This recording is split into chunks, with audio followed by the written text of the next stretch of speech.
Salut à toi et bienvenue pour une nouvelle vidéo d'immersion trail. J'espère que tu vas bien, que tu as la forme. Je te prends juste après mon petit run. Pourquoi? Parce que aujourd'hui, je suis allé faire une sortie et j'ai vu beaucoup de monde aller faire du vélo autour du lac où est-ce que j'allais courir. Et puis, j'ai pensé à une chose. Je me suis dit, est-ce que ce serait pas intéressant de vous faire une vidéo dans laquelle je comparais les différentes durées. En gros, où on part d'une heure de trail running, à quoi ça correspond en running, en vélo de route, en VTT, bref, on a mis plein de sports différents pour que vous puissiez déjà dans un premier temps comprendre quelle différence il y a entre ces sports. Pourquoi est-ce qu'une heure de course à pied de trail, c'est pas une heure de course à pied peut-être classique ou une heure de vélo, et surtout comprendre combien de temps vous pouvez faire pour appliquer à peu près la même séance, parce que oui, dans certains plans d'entraînement, on vous met que de la course à pied et pouvoir faire des sports croisés, pouvoir intégrer du vélo, du ski, ce genre de choses, surtout dans la période dans laquelle on va rentrer. Pas encore, là c'est l'été, il fait chaud, certaines personnes font aussi du vélo à ce moment-là et c'est top, mais automne, hiver, on va pouvoir faire du ski, on va pouvoir faire du vélo, tout ce genre de choses. Et donc cette vidéo sera parfaite pour comprendre comment vous allez pouvoir adapter votre plan, adapter votre entraînement pour réussir à conserver une bonne caisse, une bonne condition physique, tout en alternant un petit peu les sports pour éviter de rester dans la monotonie parfois que peut avoir le trail au bout de certaines années. Donc en gros, pour une heure de trail en montagne, je me suis noté que ça correspondait à peu près à 45 minutes à 1 heure de running sur plat, à 1h30 de vélo de route, 1h15 de VTT, 45 minutes de home trainer, 1 heure de ski de fond et 1h30 de ski de rando. Pour vous détailler un petit peu, pourquoi déjà 1 heure de trail, c'est pas 1 heure de running? La chose qui va différencier principalement, c'est le terrain dans lequel vous allez faire votre trail. Est-ce que les montées vont être très raides? Est-ce qu'il va y avoir des grosses descentes? Technique, du dévers, ce genre de choses. Toutes ces choses-là font que l'intensité pour 1 heure de trail va être naturellement un petit peu plus élevée. Et donc, surtout, on va pouvoir, si vous voulez, un peu plus laisser dérouler aussi les jambes en descente. On va parfois aussi pouvoir marcher un petit peu plus doucement en montée, même si l'effort est plus important. Et en course à pied sur plat, on est sur, en général, une allure qu'on essaye de maintenir tout le temps. C'est pour ça que pour 1 heure de trail, on n'a parfois que 45 minutes de course à pied sur plat, parce qu'en gros, on maintient tout le temps le même effort. Et ça, c'est un petit peu plus dur à faire que l'effort du trail qui fluctue dans son allure de par le D+, ce genre de choses.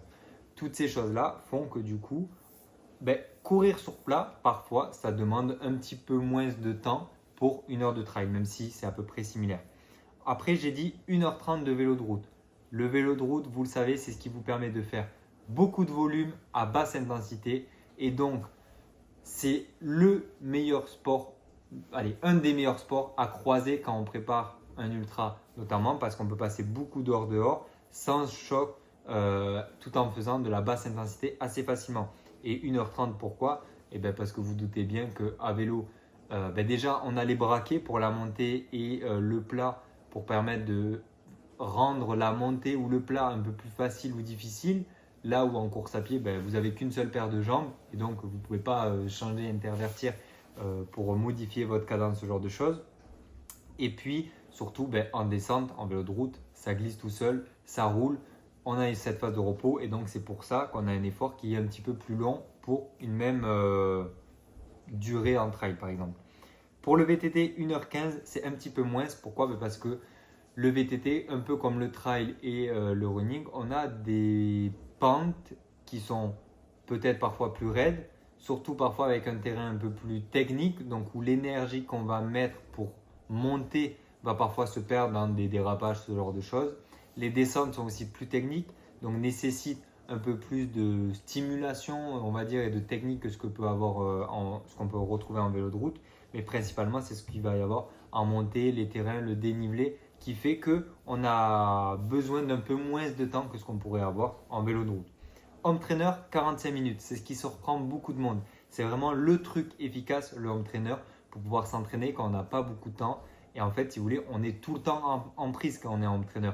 Un peu comme on peut avoir en running, comme je vous ai dit. Mais là, encore plus, c'est-à-dire que sur Home Trainer, vous pédalez tout le temps, que ça monte, que ça descende, que ce soit plat, vous maintenez votre puissance au watt et puis vous maintenez votre effort sur une durée. Donc c'est pour ça que pour 1 heure de trail, on est à peu près à 45 minutes d'entraîneur pour avoir un effort qui va être similaire parce qu'il y a justement cet effet où on est tout le temps dans l'effort, tout le temps en prise, contrairement en trail et dans tous les autres sports. Ski de fond, similaire, 1 heure, on est à peu près sur les mêmes efforts qu'en trail. Et ski de rando, 1h30. Encore une fois, 1h30, c'est ce que j'avais vu en fonction des études et ce genre de choses. Je dirais 1 heure à 1h30. Pourquoi? Parce que le ski de rando, vous vous exposez aux conditions de neige. Ça dépend aussi du dénivelé et tout que vous allez faire.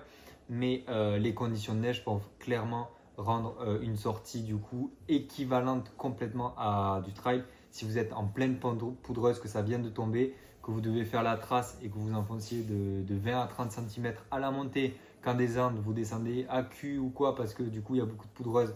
Bref, ça rend du coup tout ça beaucoup plus compliqué d'un point de vue de l'effort et donc on est sur des efforts similaires. Maintenant, je vais vous faire le point pour 2 et 3 heures de trail, comme ça vous aurez toutes les durées et ensuite on conclura un petit peu tout ça. Donc du coup pour 2 heures de trail en montagne, on est à 1h30 de running à plat, 2h30 de vélo de route, 2 heures de VTT, 1h15 de home trainer, 2 heures de ski de fond et 2h30 de ski de rando, 2h à 2h30. Pour 3 heures de trail en montagne, 2 heures de running, 4 heures de vélo, 3 heures de VTT, 1h30 de home trainer, 3 heures de ski de fond et 3 à 4 heures du coup de ski de rando.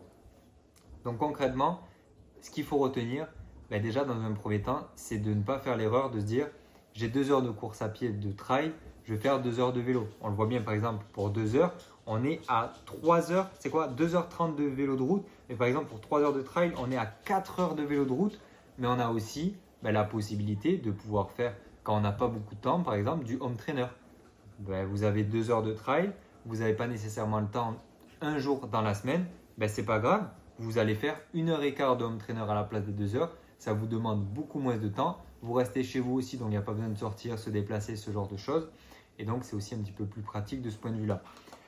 Donc le dernier point que je voulais vous dire, c'est aussi ne remplacez pas tous vos entraînements de trail par des sports croisés. Sport croisé, c'est quelque chose de temporaire, de ciblé que vous devez mettre ponctuellement pendant vos séances d'entraînement, dans vos semaines d'entraînement, pour venir compléter un petit peu toutes ces choses-là, mais vous n'aurez jamais rien de mieux que faire du trail pour préparer un trail ou un ultra trail. C'est vraiment bien important de voir tout ça, mais surtout si vous voulez en apprendre plus sur la préparation d'un trail, d'un ultra plus spécifiquement, sur gérer un petit peu toutes ces phases-là, mais pas que apprendre à préparer un ultra, c'est pas que le sportif, c'est aussi gérer la nutrition, gérer la partie mentale, gérer la partie renforcement musculaire, gestion de course, bref, toutes ces choses-là, on a créé la formation qui est faite pour ça, Road to Ultra. Vous avez en ce moment en plus une promo, donc franchement, profitez-en parce que si vous voulez vous préparer, c'est une formation accessible à vie qui vous permet de vous préparer à un ultra, que ce soit dans 6 mois, 1 an, 2 ans, 3 ans.